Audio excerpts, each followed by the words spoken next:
Hi, Kylie here, and I'm just going to quickly run through some of the resources that I use when I'm doing a lot of my sort of art practice and journaling type work, mainly these stack of pens.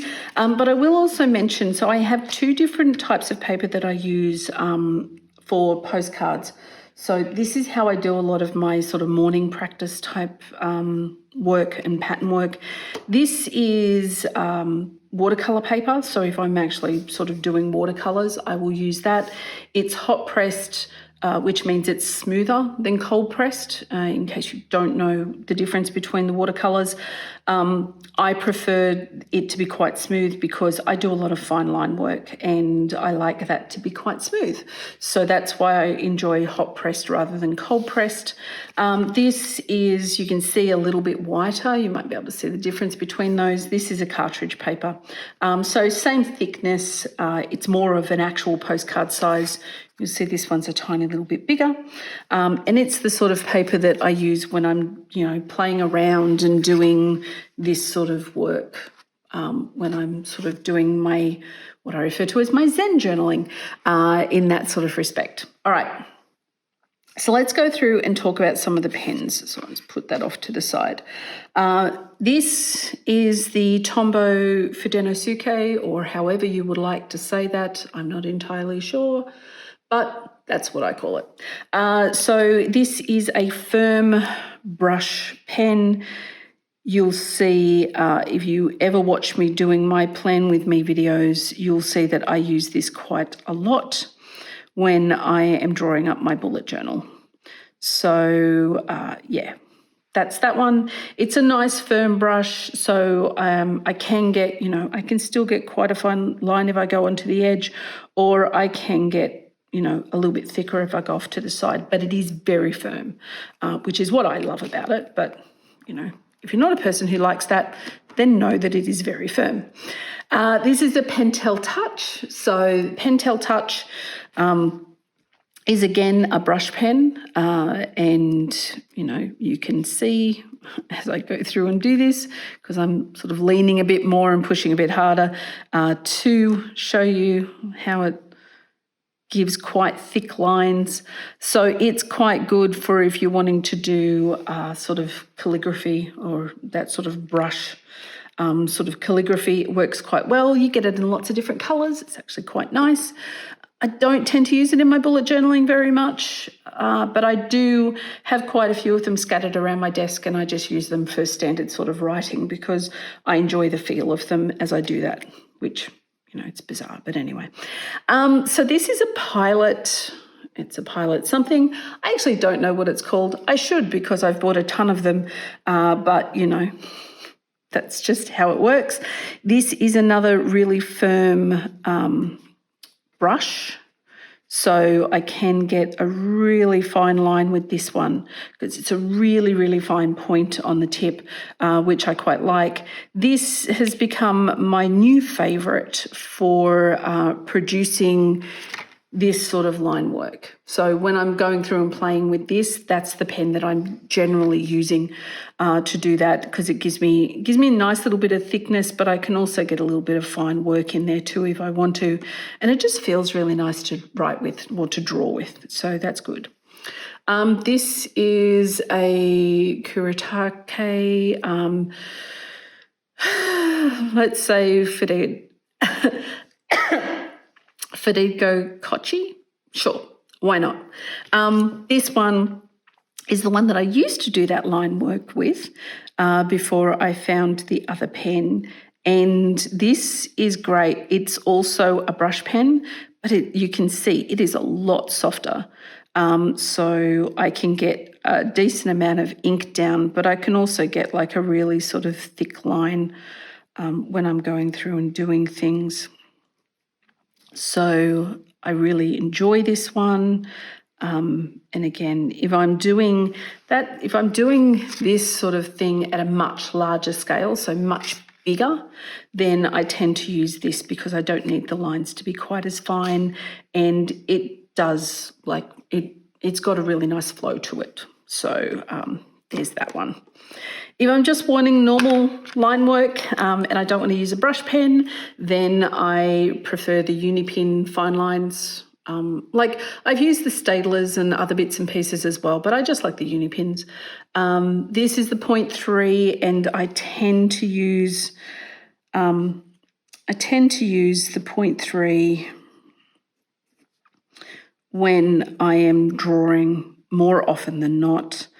But I do also have a 0.1 and a 0.5 handy whenever I'm doing stuff. Occasionally I like to do really fine bits and pieces, or I want to have a slightly firmer line, so I'll use a 0.5 instead, but for the most part it's a 0.3.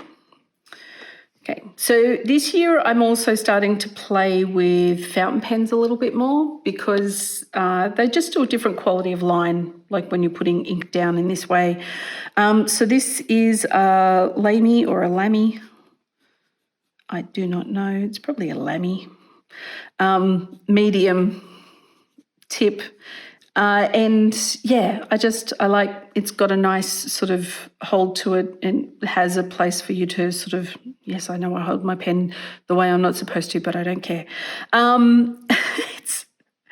It's got a nice flow to the ink and I quite like it. But like I got two of them together and this was based on the recommendation of an artist who I really quite like.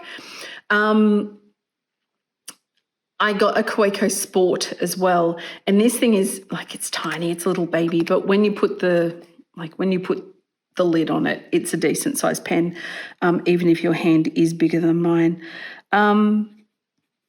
So this is again, it's just a nice sort of flow of ink. So I will potentially be drawing with this more in my bullet journal and everything. I'm just sort of playing around with them at the moment.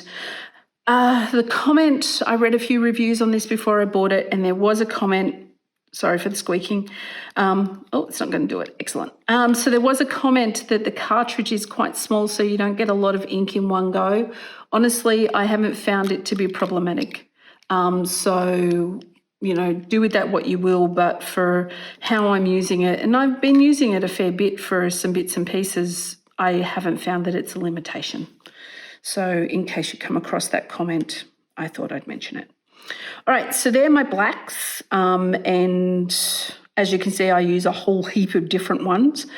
I also thought I'd show you just some of the colours that I use. These are jelly rolls. So jelly rolls are gel ink, of course.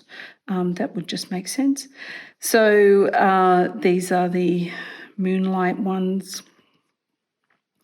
They put down a really nice amount of ink, so I do use them a bit, particularly if I'm like drawing on different coloured paper. But the reason I wanted to bring it up was the white one, but of course if I put white on white, you're not going to notice it anyway. If I'm having to use a white pen or I'm wanting to use a white pen for something, this is my go-to pen. It puts down a lot of colour, it stays there pretty well, and I just really like them. So that is the white that I would recommend. This is a really nice sort of brush pen for putting down a heap of colour.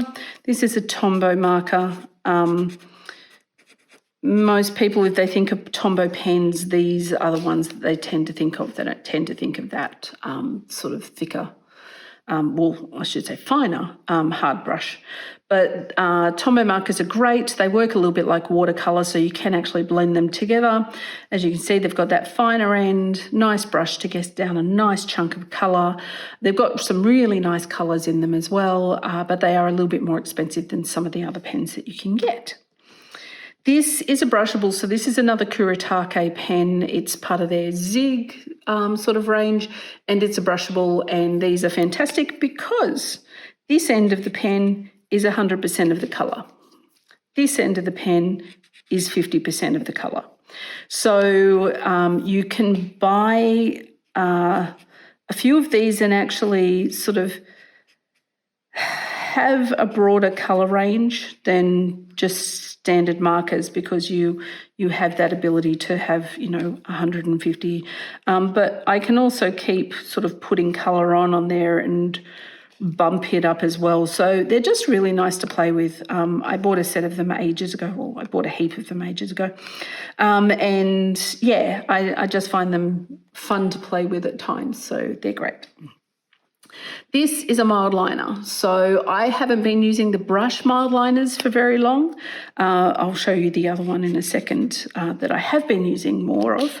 But again, brush on one end and then mild liner, fine point on the other end. So it's just another one. They sell these in really nice, they're not overly expensive, and they sell them in really nice group colours. So if you're not really good at putting colour together, you just go and buy a set of 5 of these and that's your colour. And it's all done for you. They all match and it's nice and easy. So that's great. Tombow do that as well, where you can buy a set of Tombos that are, the same basic, they're tonally going to match each other. So that's the mild liner brush. The mild liner that I've been using for a while is actually more like a highlighter. So it's a chisel tip. It basically works like a chisel tip on one end, and then we have the point that isn't as fine as the other point on the other end. But the reason that I've been using, so this is the set that I basically use. I use them a lot when I'm doing, so if I'm doing small scale,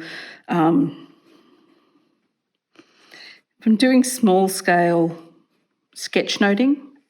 So I'm doing it at an A4 or an A3 size even. I find these are really good. I can sort of duplicate the same things that I do large scale on the wall. I can duplicate them small scale because I use chisel tip markers on the wall, and you don't get a lot of I don't think you get any other highlighter sets that have grey in them, but they're a nice sort of set of muted sort of colours, and I quite like them. And yeah, if you're wanting to do a lot of shading and that in your sketchnoting, yes, you can do them with brushes, of course, like brush pens. But I just find I like the line quality. I like that I never have to think about what angle I have the brush on. It's just going to be the same every time. So I quite like it. Alrighty, so I'll put that one back.